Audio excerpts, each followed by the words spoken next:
The wait is finally over. Today we're going to run through everything from finalizing your order and cement prep. So let's get into it. Moving the crate around by myself with no proper equipment, like a forklift or pallet jack, is a bit of a pain, but doable. This little clip with me raising the pallet to put it on the hand truck, well, it's actually reversed.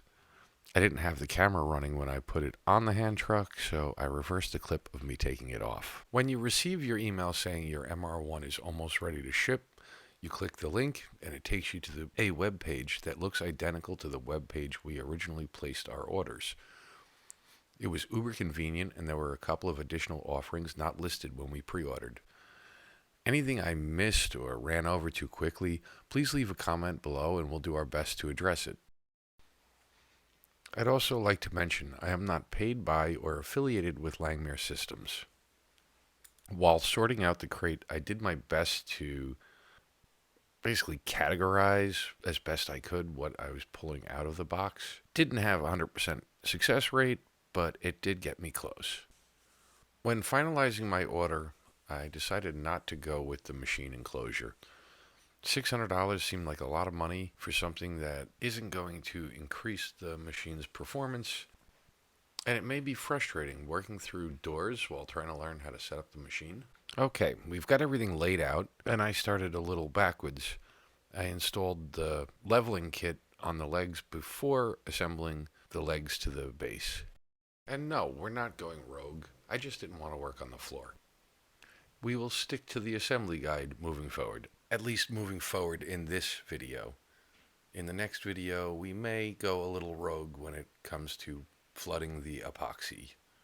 At this point, we're just playing with a bunch of nuts and bolts putting the legs together. So why don't you go ahead and hit that subscribe button? I know what you're thinking. You have to stick around to help hold the base while I assemble the legs. And things can go left at any second moving at this speed. And I appreciate your concern. Thankfully, the legs came the perfect size to be placed upside down and support the base during assembly. Now we're jumping into the optional flooded coolant system that came with these cheap, I believe added in last minute because it's not shown in the assembly guide, hose clamps. I struggled with them for a few minutes, but every time I would tighten the clamp, it would push the rubber boot off of the funnel-shaped spout on the bottom of the cup. I ended up using crazy glue, and I feel it was a much better option. When mounting the plastic cups, you want to just make sure they're basically level. The two screws in each can just go in hand tight because you're going to take them off and break the tabs after you pour the cement and before you pour the epoxy.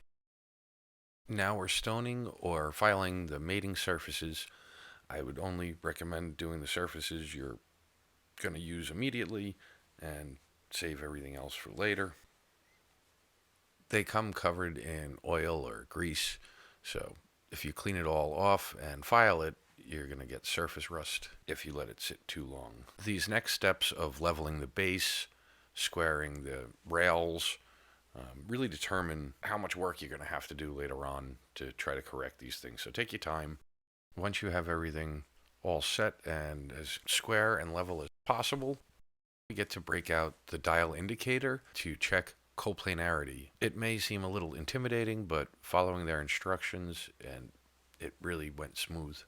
I only had 7 thousandths from one side to the next, so I didn't add any shims.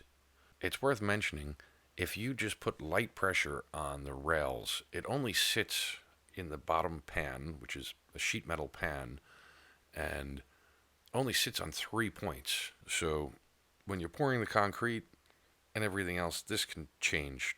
I would think it could change drastically. Mine did not. It surprised me. I think I had 8 thousandths run out from side to side after the cement pour.